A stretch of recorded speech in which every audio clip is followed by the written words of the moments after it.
Welcome to Earth 2 where superheroes exist. Actually, no. Welcome to Earth 2 where Transformers exist as robots in skies.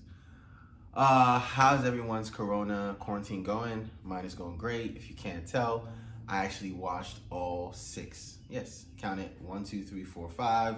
Bumblebee 6 Transformers movies. And I decided, hey, why not do a full review of the franchise as a whole? Talk about where I feel like the franchise dropped. Talk about where I feel like the franchise could go, and talk about where, just individually kind of like rank the movies and rate, the franchise as a whole, whether it's good or bad or whether it's salvageable or not. That's what I'm going to get into. So that's how my quarantine is going. I hope yours is going great. Without further ado, sit back, relax, and as always, welcome to the planet. So yeah, guys, interested, yes, I'm doing the Transformers franchise review. I actually started watching my Transformers watch from 1 all the way through 5 and then ended with Bumblebee. The reason I did that is because Bumblebee is a reboot and it doesn't fit into the Sam Witwicky or the Witwickian Transformers franchise. It's a whole new thing on its own. And if you go look at the Witwickian franchise, you get a sense of when they came and how long they've been here, whereas Bumblebee, it actually starts with Bumblebee. There's no, they've been here forever. I mean, the story can always go back that route and we can get, we can go back and retouch those stories. But, according to Bumblebee, they've been here. They just got here when we see him the first time. And so moving forward. So starting at Transformers 1, we get the boy and his car, develop a relationship, the robot, the car being the robot in disguise. We get a relationship, we get his girlfriend, or his girl who ends up being his girlfriend by the end of the movie, and we get all that, and we get this very good Transformers movie. The only gripe with that one is we don't really see a lot of hand-to-hand robot fights. Everything, especially the last boss fight, you see that through Sam's perspective, and it's all like overhead shots, and you can't really get to see the robots fight. And that's my gripe with that movie. It was very good, it was enjoyable, it was fun. Then we get to Transformers 2. Revenge of the Fallen. Now that, my friends, is the better Transformers movie to me. That is the better Transformers movie in the Witwickian franchise because, yes, we get a good enough story just like we got in Transformers 1, but we get to see robots fight. The fight with Optimus, Megatron, Starscream, and I think it was Bone Crusher. Bone Crusher. It's like, no. In the woods, I think was a really, really amazing fight. It was well done. We could see it. I mean, even to the point where, he destroys, his name is not Bone Crusher. I'll get his name by the end of this, but I'll keep calling him Bone Crusher till it's over. He kills Bone Crusher, and then he calls out to Sam, and he gets, stabbed in his Allspark, and he dies. Even all of that was very good. Even when we get to the desert and you see Bumblebee versus that snake robot thingy and he crushes that. Like, Bumblebee has hands, bro. Ooh, and one more thing. I'll tell you guys the most important character to the Transformers franchise, period. Bumblebee has nice hands, by the way. So it was fun. It was fun to see. And it just really felt like a good movie by the end when Optimus came back and got his little jetpack and just crushed everybody, killed the Fallen and all of that. Then we get to Transformers 3, Dark of the Moon. At this point, the Transformers now are fully working with humans the Autobots are fully working with humans to, dispatch the Decepticons. And, we get this whole story about the moon landing and why the moon landing happened and the technology that was found on the moon and, the Prime on the moon and all of that good stuff. And he suckers Optimus Prime into resurrecting him, and the whole time he'd been working with Megatron, and it was a good enough story. But the basic thing in all 3 movies is we get the relationship with the boy in the car was never lost on us. We always had that, and I think that is the better thing that the Transformers franchise did for us as fans watching it. Was we always got the boy in his car, the boy in his car, the boy in his car. Even though there's no Michaela, his parents are still there. John Turturro is still there. Josh Duhamel is still there. Tyrese is still there. All these characters that we kind of liked and rooted for, especially our lovable idiot, our lovable loser. Sam Witwicky, doesn't matter what stage he is in life, because in 1, he's in high school, in 2, he's in college, in 3, he's out of college trying to find a job, and every stage he's still a lovable loser. We're still rooting for him, and that's what I really liked about those 3 movies. And then we get into Transformers 4. Oh, another thing about those 3 movies, the first 2 we get Linkin Park songs to end the movie. The third we get a what's the name of this band? Too Late to Apologize. We get them, and not saying that they're a bad band, it just wasn't Linkin Park. Like, at the end of the day, it's not What I've Done or Across This New Divide. It's not, it's not that. Those are the 2 most iconic Transformers songs ever.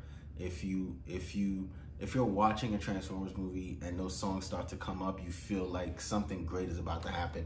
Optimus is about to deliver a speech, and you just feel like you want to fight for the guy.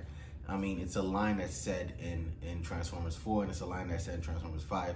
You just want to die for him. And Optimus is, in my opinion, when Peter Cullen voices Optimus, he is the best at dropping these Optimus one-liners and single death, like, I'm about to die speeches. Like, those are that, like, Peter Cullen's voice is so iconic, and he's amazing to this franchise. And then we get to 4.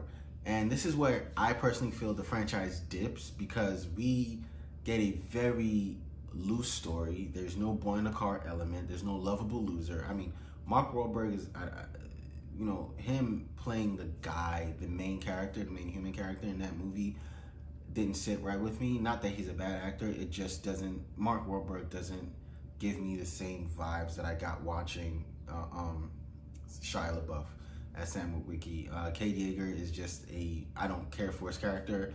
His daughter's character, I don't care for. The race car driver, I don't care for. You don't care for any of the human characters, and I think this is where Transformers fails, is you want to have, or not want to, you have to care for the human characters.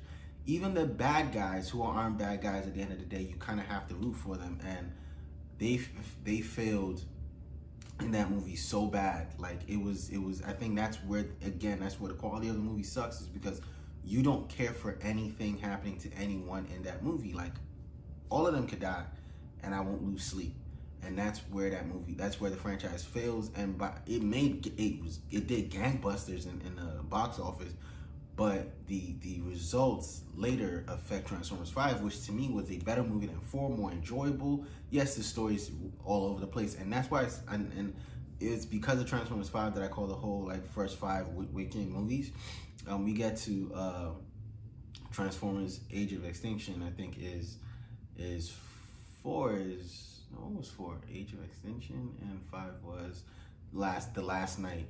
And so we get to the last night, and it's yeah, the story is, at this point, it's just crazy. They're saying fuck story, just bigger robots, bigger fights, bigger robot fights, more destruction, more death. Everything is just amplified by 10, and it's a 100% better movie than 4, because again, what they did in order for us to care about this, they kind of try to make the boy in the car story a thing, where Optimus left at the end of 4, and we're left with Cade Yeager and Bumblebee to kind of hold everything together, and so they try to get us connected with that, and then they bring in the little girl to try to get us connected to a human character. It didn't really work, but then they brought back Josh Duhamel, they brought back John Turturro. I cared about Anthony Hopkins' character. I cared about his robot, his little butler robot. I cared about those characters, and so I ultimately cared a little bit more about this movie than I did about 4. And so that's where the first 5 ends. I mean, the story is crazy. I don't need to go into it. And now that's the first 5 of the weekend movies, and then we get into the reboot, which is Bumblebee. And again, it's very reminiscent of Transformers 1, where you have the boy in the car, sorry, the girl in the car, you know, have this bond, and then shit goes sideways, and now, you know, it's up to both of them to save the world. And that's exactly the feeling of Transformers 1. We get an Optimus speech, Peter Cullen Optimus speech at the end. Fantastic. Bumblebee was feel good, it was fun, it was enjoyable, it was, you know, it was laughs, you saw fights. Granted, most of the fights were at night and it was kind of dark, but I mean, it happened, and you know, I think again the budget was lower, so they had to make those fights look as good as possible without you know, without taking them away. So if you take them away, it's exactly Transformers 1. And so what makes Bumblebee a little bit better than Transformers 1 is the fact that you can see some of the fights, but to me, it's on par with Transformers 1 in terms of story bites and story elements. Ultimately, I enjoyed the whole franchise. I think it's a very salvageable franchise. Even at the end of 5, you get a story where Quintessa isn't necessarily dead. You know, she transforms to be a human, and so we get this thing that they could continue, but you know, they decided to reboot the franchise as a whole, so they start with Bumblebee. And that brings me to the first thing. Bumblebee is the most important character in the Transformers universe. Yes, Peter Cullen voicing Optimus Prime is second to none, but Bumblebee, because of the fact that he's able to have the relationships with the humans that Optimus can't have. And that's where they failed before, is they try to establish that relationship with Optimus, where it doesn't, it's not as organic, because Optimus is a general, he's the boss, he's not anybody else, and so you can't really jive and connect with him as much as, say, a Bumblebee, who's a lieutenant and who's more playful. Exactly. So you get that with Bumblebee, and so Bumblebee is the most important character to the franchise.